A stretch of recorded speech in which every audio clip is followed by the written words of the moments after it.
next off, we have the amazing Meltem, who is CSO at CoinShares. And her talk is From Fat to Morbidly Obese, Protocol Development Protocol Investing Gone Bad. Yeah, I'm not a developer. Yeah, we know. Just a lowly investor. All right. Let's see. I think I'm supposed to do this. Whoop. All right. So while you read these beautiful disclosures, hi, everyone. My name is Meltem. I'm really excited to be here. Thanks to the Magical Crypto Friends team for putting this together. This is basically a culmination of all of my favorite memes in crypto and so many of my favorite people, and looking forward to meeting all those of you that I haven't met yet. So as the title of my talk indicates, today I'm going to talk about protocol investing. What does it mean? Why are people doing it? And why it is kind of fucked up. Sound good? All right, we need some energy. My talk is not intended to be like heavy hitting. You are not going to take away any amazing life lessons. I'm not a philosopher. I'm not an intellectual. It's intended to be funny and maybe interesting. That is my only goal. So just precursor. So look, fat protocols, this idea came out around 2016, and the person who wrote fat protocol thesis was probably right. I have a lot of respect for Joel and the team at Union Square Ventures who came up with this idea, but basically their whole idea was like, look, in the internet, all of these protocols are really thin. Nobody made money off them really, like TCP IP is free, right? All of the money, all of the value got accumulated and captured in these applications. So you look at the stock market, Facebook, Apple, Google, Netflix, blah, blah, blah. OK, great. That's the idea there. They were like, wait a minute, all of a sudden with blockchains, and you have to remember it was 2016, so the only network that really was live and had value in it was Bitcoin. Right, so they said, oh, looking at Bitcoin, Bitcoin's accrued all this value. Now with blockchains, we can capture all of the value that gets created, not just in these applications, but actually in the protocols through these things called tokens. So, you know, I like this little Zoolander meme. Do you remember that scene where they're looking for the files in the computer? Yes, and they're like, have the computer, and they're like, the files, they're in the computer. So here it's like, oh yeah, the value, it's not in all of these startups, it's in the protocols, it's in the networks. So that was the idea. And early history supported this idea, right? Like you look at Bitcoin, you look at Ethereum, you look at Ripple. All of these things are just pumping like crazy. Everyone's making money. Everyone's like, oh my God, I'm a genius. Fat protocols is it. We're going to be so rich. And so what we started doing is just throwing money at protocols. So I have my shitcoin toilet. I have coins. So everyone's going to be really rich. We're going to have the fattest protocols ever. Sorry. I don't want to miss the side of the stage. Toilet coins. Yay! All right. We're all really rich. Yay! Woo! Protocols! Yay! Fat protocols. We'll have the toilet out there if you want your own shitcoins later. But look, people just started throwing money at these things, right? Look at this. $8.2 billion into this stuff. It's crazy. It's crazy. Now, along the way, we also did this other thing. We developed a fetish for features. These words, fast, scalable, decentralized, private, fair mining. Ooh, that was a sexy one. Green, governance, secure. These are all things people claimed their protocol could do. And people ate it up. Everyone was trying to create the next Bitcoin. And you look at some of these headlines. How fast can your blockchain chain blocks? Oh, we're faster than Visa. Bitcoin only does 7 transactions per second. This is literally, for 2 years, every single fucking conversation I had. My blockchain's faster. For what? Who needs these transactions, right? You can do 27,000 transactions per second. For what? How decentralized is it? Does it scale? So you've read these headlines. Scalable. Blockchain scalability, decentralized. Tron is no longer decentralized. Oh my God, what a revelation. This shit was crazy. I think it was crazy. And the investors, by the way, they're hopelessly addicted. Look at this toilet. All of these investors have bought things that belong in this toilet. And I'm not saying protocols don't have value. I'm saying that we lost any sense of investing discipline. These crazy ICOs happening, nobody actually looked at what they were buying. And so now what we have is this really weird dynamic. And here we'll talk about something serious for a moment. So on the left-hand side, we have the internet. And I know we love to compare blockchains to the internet. It's a terrible analogy, but it's what we have, so we're going to go with it. And here we have the blockchain as a nebulous concept. If you look at the internet, right, here's the protocol layer. We don't have a lot of data on the network layer yet. And then there's the application layer. In internet days, investing was totally flipped. People were investing in applications because that's what makes people want to use the internet. That's how you interact with this network called the internet. Nobody in 1993 was sitting at a terminal writing code. People were using applications that helped them leverage the protocol and the network.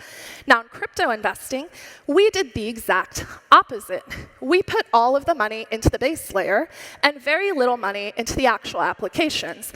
And as a result, people look at crypto today, and really the only thing that you can do with it is speculate. Now, I'm very excited because we've had a lot of talk today about what's happening with Bitcoin, Lightning Network, other innovations that are enabling Bitcoin to be utilized. But most of these protocols, they're downright morbidly obese, right? Here are some more headlines.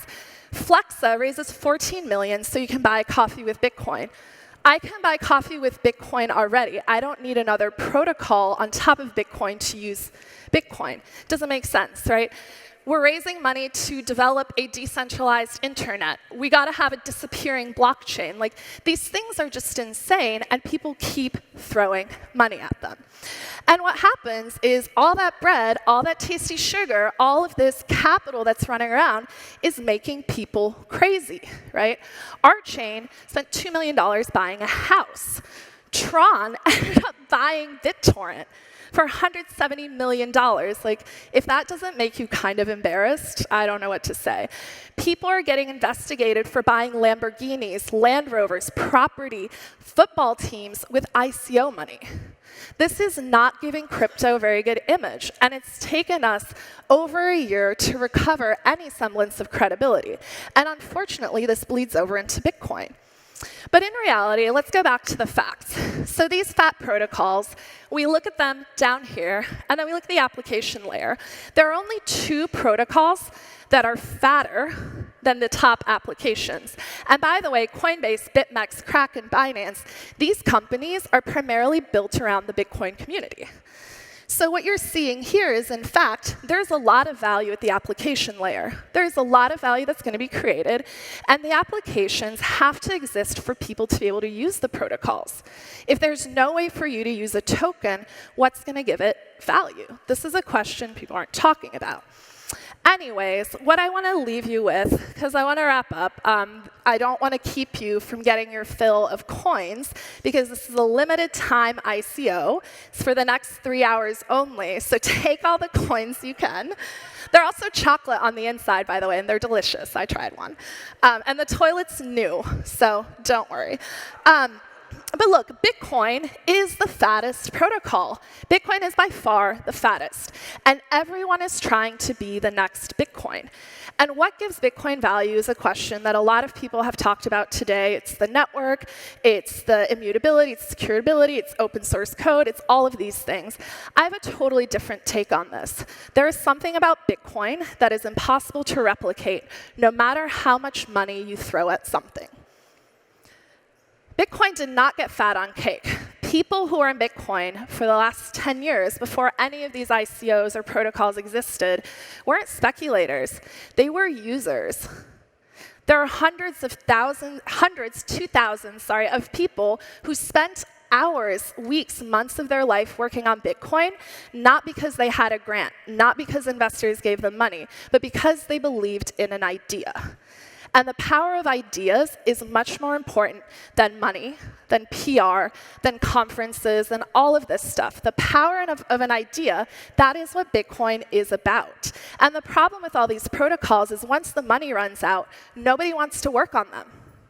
We're seeing this now. These projects are dying left and right. So what makes Bitcoin so amazing to me, Bitcoin creates shared culture. And there are a lot of other things that make Bitcoin valuable. But this quote from Mozilla really comes to mind here. Bitcoin is run by volunteers. All of us in this room who are here, all of us who've gone to Bitcoin events in the past, people who organize meetups, people who write code, people who write Medium articles, people who tweet, we're all a critical part of growing Bitcoin going forward. We are all really passionate about Bitcoin. And it's a piece of software, but it's also a set of values. It's a culture, it's a community that we've created. We influence it. We get to decide what it is. So people joke that MCC is like the biggest aggregation of Bitcoin memes you've ever seen. And people say it's silly or it's a waste of time. It's not. This is how Bitcoin gets made. This is what gives Bitcoin value. And so this culture creates community, right? You look at all of these people. I remember, the first few scaling Bitcoins. There were a few hundred of us getting together. And we're a little weird, but we had a lot of fun. These are good days. And now we have multi-thousand-person conferences, and everyone's shilling their protocols. But what everyone keeps coming back to is Bitcoin. So Bitcoin is bulking, right? All these other protocols are trying to go on diets, trying to slim down, trying to get in shape for summer. Bitcoin is growing at a rapid pace. If we look at Bitcoin dominance, it continues to increase. And my thought is this pattern will only continue as people start to realize the only thing today that they can interact with that has tangible value is Bitcoin. And if I sound like a Bitcoin maximalist, I apologize. I do, as an investor, invest in other protocols, but honestly, to me, I keep coming back to Bitcoin. Bitcoin is the only thing today that I can really explain to someone in a tangible way. And so, no more cake. In crypto, we only eat meat. In Bitcoin, we only eat meat. If you're working on a project to make Bitcoin more useful, if you're working on an application that's going to help people actually interact with Bitcoin, we want to talk to you at CoinShares. Come find me. That's all I had. My toilet of coins will be outside. Please come get some. And hopefully you were entertained and learned something. Thanks.